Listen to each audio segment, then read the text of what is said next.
নগাঁও পৌৰসভাৰ অন্তৰ্গত 23 নং ৱাৰ্ডে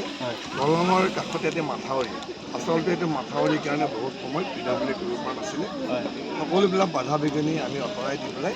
এই মাথাউৰিটো সুন্দৰকৈ নিৰ্মাণ কৰিছোঁ ইয়াৰ আগতে আমি এই মাথাউৰিটোতো আমাৰ আজি ENE বিভাগৰ পৰা কাম কৰিছোঁ আৰু এতিয়া আমি পিডাব্লিউ বিভাগৰ পৰা সুন্দৰকৈ ৰাস্তাটো নিৰ্মাণ কৰিবৰ কাৰণে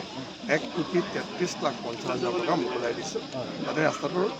যিখিনি বাসিন্দাসকলৰ যাতায়াতৰ সুবিধা হয় ইয়াৰ লগতে এটা ইয়াত যিখিনি উপগলি আছে দেৱালী পথ আন পথসমূহ আমি এটা এটাকৈ বনাইছোঁ বাকীখিনি আমি বনাই যাম ৰাস্তাখিনি যাতে সুন্দৰকৈ হয় ৰাইজে আমাক কৈ আছিলে আৰু তাৰ কাৰণে এইখিনি ৰাস্তা আমি ইতিমধ্যে নিৰ্মাণ কৰিছোঁ নগাঁওখন যিধৰণে উন্নয়নৰ প্ৰতি আগবাঢ়ি কৰিছে 23 নম্বৰ ৱাৰ্ডটো আগতে ব্ৰহ্মপুৰ সমষ্টি আছিলে ৰাইজে কৈছিলে সেই সময়ত বহুত ক্ষেত্ৰত কাম হোৱা নাছিলে কিন্তু যিখিনি ৰাস্তা নতুনকৈ আমি এতিয়া অনুমোদন কৰিছোঁ প্ৰায়বোৰ ৰাস্তা আমি 23 নম্বৰ ৱাৰ্ডতে দিছোঁ কিহৰ কাৰণে এই যাতে ইয়াৰ প্ৰতিটো গলি প্ৰতিটো ৰাস্তা যাতে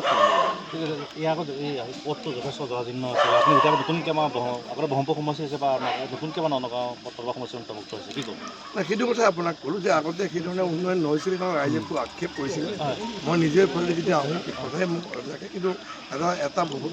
যি টকাৰ প্ৰয়োজন আছিলে মাননীয় মুখ্যমন্ত্ৰী ডক্টৰ হিমন্ত বিশ্ব শৰ্মাই যেতিয়া অনুমোদন কৰি দিলে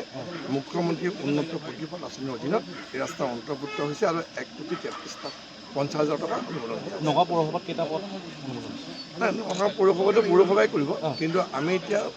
আমি PWDয়ে 3টা ৰাস্তা আমি কেৱল 23 নম্বৰ ৱাৰ্ডতে দিছোঁ আৰু পৌৰসভাই আগন্তুক সময়ত আৰু আন আমাৰ ৰাস্তা হৈছে 13টা ৰাস্তা ইয়াৰ আগতে আমি 6টা ৰাস্তা বনাইছিলোঁ 13টা ৰাস্তা বনালে 19টা ৰাস্তা অকল পৌৰসভাই বনাইছে